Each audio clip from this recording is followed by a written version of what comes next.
Town Mouse, Country Mouse. Written and illustrated by Jan Brett.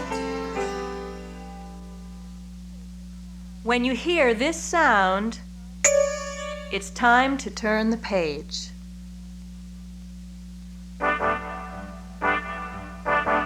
One morning, the town mouse woke up shivering from a dream about the kitchen cat who prowled the house. "I need a vacation," he said to his wife. "Let me take you to see the countryside where I was born. Life is quiet and peaceful there. The sun shines brightly every day, and the air is so clear that you can see the stars at night. And nothing will prepare you for the taste of wild blackberries." "Let's go right away," she said. So the town mouse and his wife packed a picnic and set off for the country.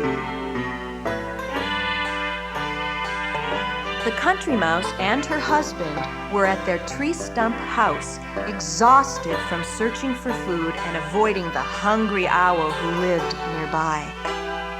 "Sometimes I wish we lived in a townhouse where all the food you can eat is right there in the pantry.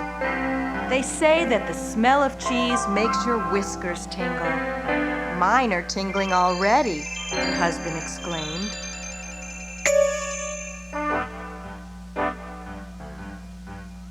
The town mice were outside the country mice's house putting a huge chunk of cheese in the middle of their picnic cloth. The country mice peered down at it. They heard the town mouse exclaim, "This is the life! Wildflowers, spring peepers. If only we lived here." The country mice crept out. "You like it here?" they asked. "Why, we've always wanted to live in a townhouse." The town mouse offered them a nibble of cheese. "Why don't we trade houses?" he said. "Would you?" asked the country mouse, her mouth stuffed full of the delicious cheese. "We'll leave right away," she said. As they said goodbye, each of the mice thought that they had the better part of the bargain.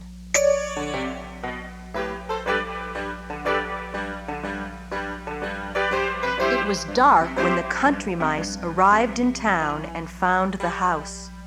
They tiptoed inside and wandered into the sewing room, where they found what they thought was a sumptuous bed and fell sound asleep. Much too early the next morning, a loud clanging woke them up. Sooty clouds of smoke were pouring over them, and they heard a strange voice purring loudly. "Sauces and ham, it's hungry I am! Sauces and ham, it's hungry I am! Mice in my stew, wait till I catch you!" "Who do you think that is?" the country mouse asked his wife. The town mouse and his wife were up with the birds, ready to gather wild blackberries in the grassy meadow for breakfast. They could smell them, they just couldn't find them. As the town mouse's wife turned to remind her husband to remember the way home, she felt a large, wet drop on her head. "What was that?" she asked.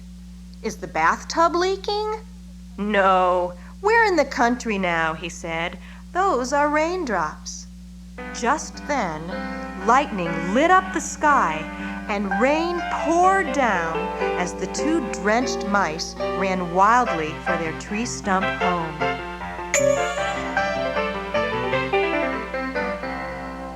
The country mice were looking forward to their first splendid meal in the pantry. "I'm sure there is ham in the ice chest and rolls in the bread box. But the best smell of all is coming from up there," the country mouse told her husband. "It must be a fine old cheese. I'll climb on your shoulders and get it." But she couldn't quite reach it. "Stand on your toes," she called down. But just as she got a hold of the cheese, her husband lost his balance. The top slammed down, and she was left hanging by her tail. "Help me! Help me! I'm caught!" Back in the country, the town mouse had put on dry clothes. He was especially proud of his bright new jacket. "So colorful and eye-catching," he said to his wife. "Let's stroll in the forest. We'll come back loaded with acorns and hickory nuts." But their walk was soon interrupted. The town mouse's colorful coat was so eye-catching that it caught the eye of a curious black bird, and if his wife hadn't held him by his foot, he would have been carried off.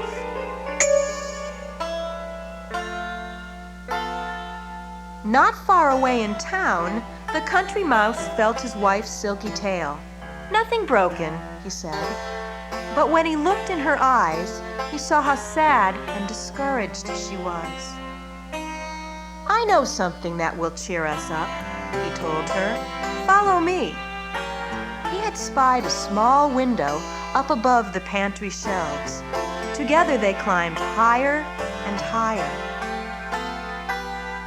When they reached the top, he rubbed away the soot and they looked out at a piece of blue sky. "Doesn't it look like home?" the country mouse asked his wife. The town mice stood quietly together after their awful blackbird scare. "I thought I had lost you forever," the town mouse whispered to her husband. They looked around. How still and peaceful it was now. The sun had come out, and everything was glistening and green. "It is beautiful here," she said. "We should try to enjoy it." "I know," the town mouse said, "but I miss the sound of the town. All the hustle and bustle. Here I feel so alone."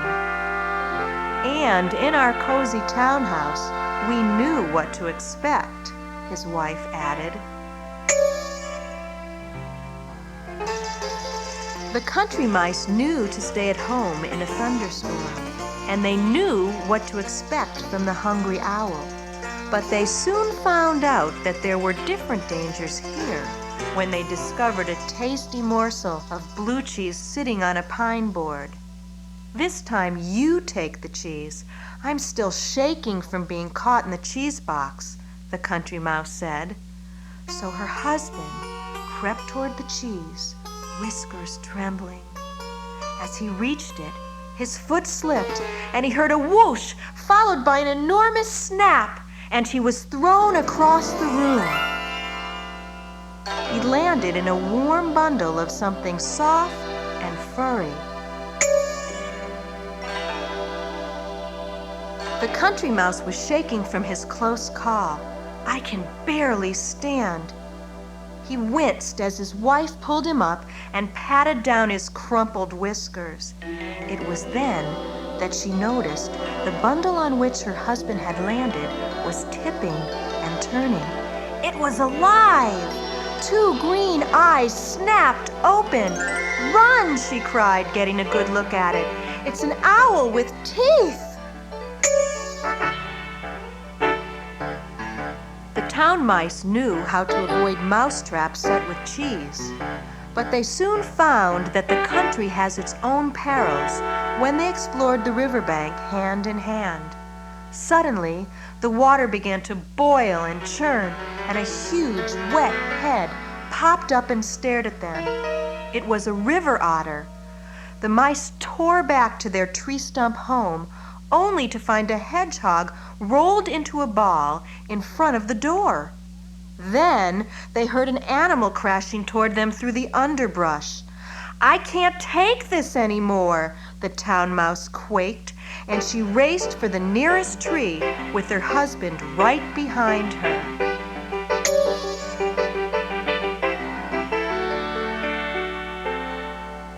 From the tree, They could see the town lights blink on as the sun went down and the stars came out, one by one. "What shall we do?" the town mouse asked his wife. But before she could answer, she saw a pair of glowering eyes right beside them, and they were face to face with the most terrifying creature of all. "A cat with wings!" shrieked the town mouse. "That's it for me," his wife cried, and they ran down the tree and toward the town as fast as their legs could take them.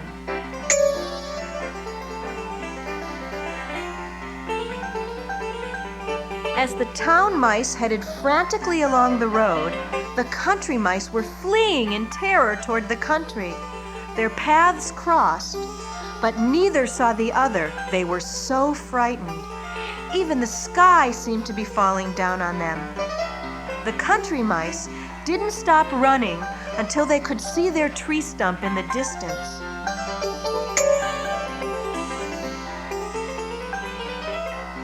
The town mice kept on running until they reached their townhouse.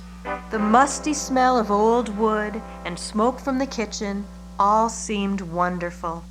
Even the street sounds outside sounded cheerful and friendly. "There's no place like home," sighed the town mouse as he and his wife settled into a warm old slipper. "There's no place like home." Atop their cozy tree stump house, the country mouse and her husband looked up at a full moon shining down on them. They sighed happily. "We missed you," they said together. Back on the road, the cat and owl had knocked each other out when they collided head on. The cat, slowly waking up, touched his bruised head gingerly. He looked up to see the owl brushing himself off. It was then that he had an idea. "Owl, how would you like to trade places with me? I've always wanted to try the simple life in the country."